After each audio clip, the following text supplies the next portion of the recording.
इस वीडियो में हम बात करेंगे ऑर्डर 9 रूल 1 से लेकर 14 तक। देखिए जो सीपीसी का ऑर्डर 9 है इसमें 14 तक जो रूल बनाए गए हैं वो बिल्कुल सिंपल तरीके से आपको समझाऊंगा, सिंपल लैंग्वेज में आसानी से समझ में आ जाएगा।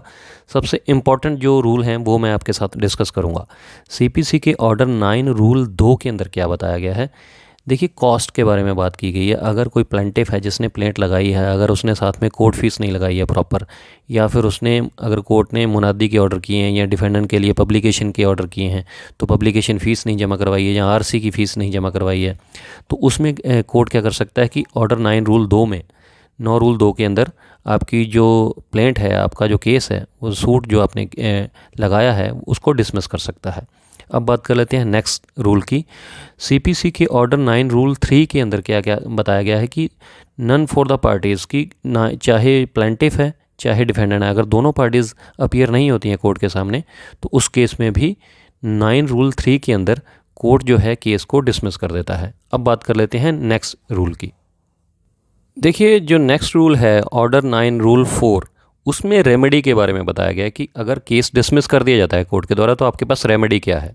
देखिए प्लेंटिफ को यहाँ पर ये रेमेडी दी गई है कि आप जो है फ्रेश सूट फाइल कर सकते हैं। एक तो ये रेमेडी है आपके पास अगर डिसमिस हो गया आपका केस, या फिर आपके पास ये रेमेडी है कि आपको जो केस डिसमिस किया गया है कोर्ट के द्वारा, आप एप्लीकेशन लगा सकते हैं सेट असाइड की। मतलब उस ऑर्डर को बदलने के लिए, सेट असाइड करवाने के लिए उसी कोर्ट में आप एप्लीकेशन लगा सकते हैं। अब बात कर लेते हैं सीपीसी के ऑर्डर 9 रूल 5 के अंदर। इसमें एक बात आप ज़रूर ध्यान में रखिएगा, 7 डेज़ वाली, विद इन 7 डेज़। ये पॉइंट याद रखिएगा, ऑर्डर 9 रूल 5 के अंदर है ये, विद इन 7 डेज़।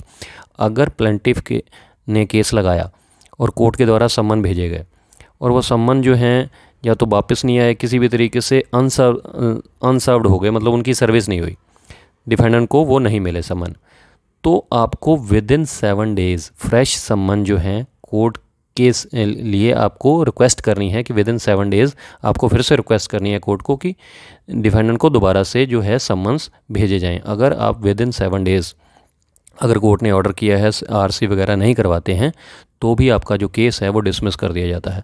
हालांकि आप उसको सेट असाइड करवा सकते हैं, या फिर अगर डिसमिस होने से आप बचना चाहते हैं तो आप कोर्ट को ये रीज़न प्रॉपर दे सकते हैं उस तारीख पर आकर कि ये रीज़न थे, इसीलिए ये आप प्रॉपर विद इन 7 डेज़ जो हैं डिफेंडेंट की सर्विस के लिए प्रॉपर सही तरीके से सम्मन के लिए रिक्वेस्ट नहीं कर सके, या अगर आरसी का ऑर्डर था तो आरसी आप नहीं फाइल कर सके, तो आप अगर प्रॉपर रीज़न दे देंगे तो आपका केस डिसमिस होने से बच भी जाता है। लेकिन 9 रूल 5 जो बात करता है विद इन 7 डेज़ की बात करता है कि फ्रेश सम्मन के लिए आपको जो है ऑर्डर दिए गए हैं वो आपने करवाने हैं एज ए प्लेंटिफ, अदरवाइज़ आपका जो केस है वो डिसमिस कर दिया जाएगा।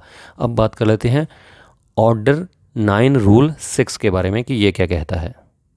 देखिए जो ऑर्डर 9 रूल 6 है वो ये कहता है कि अगर जो सिविल सूट लगाया गया है उसमें प्लेंटिफ तो आ गया, जिसने लगाया है वो तो अपीयर हो गया, लेकिन जिसके खिलाफ लगाया गया है, जिसके अगेंस्ट लगाया गया है, मतलब डिफेंडेंट, वो कोर्ट में अपीयर नहीं हुआ, मतलब उसको सम्मन मिल चुके हैं लेकिन अपीयर नहीं हुआ, तो उसके बाद क्या होगा। उसके बाद ये होगा कि प्लेंटिफ आ रहा है, डिफेंडेंट नहीं आया, तो उसको एक्स पार्टी कर दिया जाएगा। एक्स पार्टी का मतलब होता है कि एक तरफा जो है कार्रवाई स्टार्ट हो जाएगी, प्रोसीडिंग स्टार्ट हो जाएंगी। अब सिर्फ प्लेंटिफ की ही बात सुनी जाएगी, जो डिफेंडेंट है उसको एक्स पार्टी कर दिया गया है। अब वो ना तो अपना जवाब दे सकता है, रिटन स्टेटमेंट भी नहीं दे सकता है, और ना ही उसका कोई एविडेंस होगा क्योंकि वो अपीयर ही नहीं हो रहा है। हालांकि इसमें और प्रोविज़न है कि वो सेट असाइड करवा सकता है, उसके बारे में डिस्कस करेंगे। लेकिन ऑर्डर 9 रूल 6 ये बात करता है कि प्लेंटिफ अपीयर हो गया, डिफेंडेंट नहीं आया, तो उसको एक्स पार्टी कर दिया जाएगा।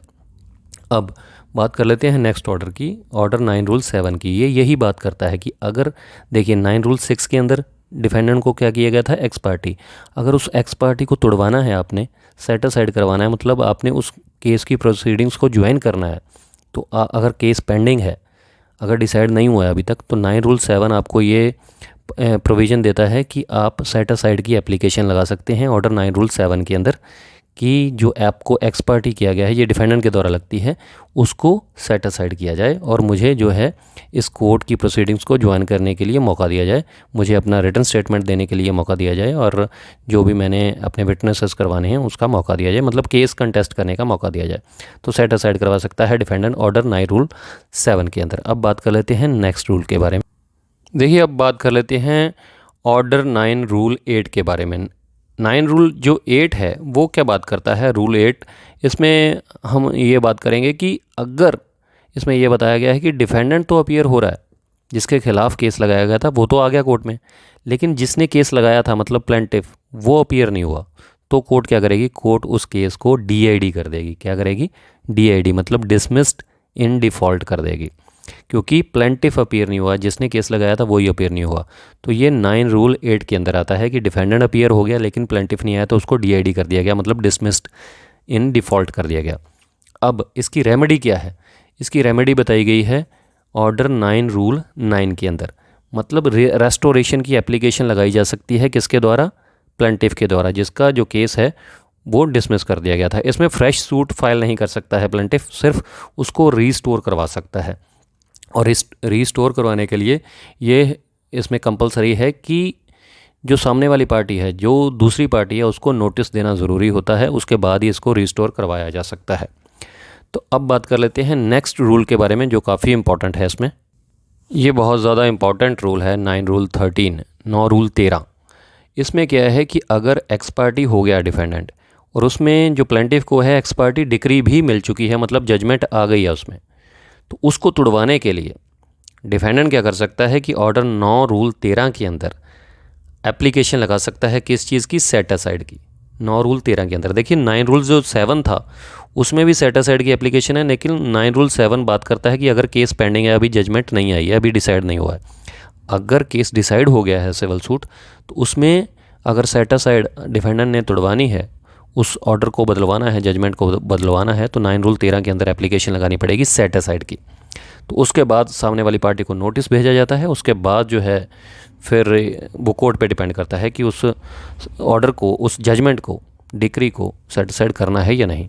तो बिल्कुल सिंपल तरीके से मैंने आपको समझाने की कोशिश की है। सीपीसी का जो ऑर्डर 9 है उसके जो इम्पॉर्टेंट रूल्स हैं उनको सिंपल तरीके से समझाने की कोशिश की है। फिर भी कोई पॉइंट अगर रह गया हो या कुछ डिस्कस करना चाहते हैं तो बिल्कुल आप कमेंट कर सकते हैं, आपको तुरंत उसका रिप्लाई मिलेगा। कोई और किसी जुडिशियल पॉइंट पर आप डिस्कस करना चाहते हैं वो भी कर सकते हैं। ये वीडियो थोड़ी सी भी अच्छी लगी तो लाइक ज़रूर कीजिएगा और मुझे कमेंट करके बताइएगा वीडियो कैसी लगी। शेयर कर दीजिएगा दोस्तों के साथ और चैनल को सब्सक्राइब कर दीजिएगा। नेक्स्ट वीडियो में ऐसी बात करेंगे किसी और जुडिशियल पॉइंट के ऊपर सिंपल तरीके से। शुक्रिया, धन्यवाद।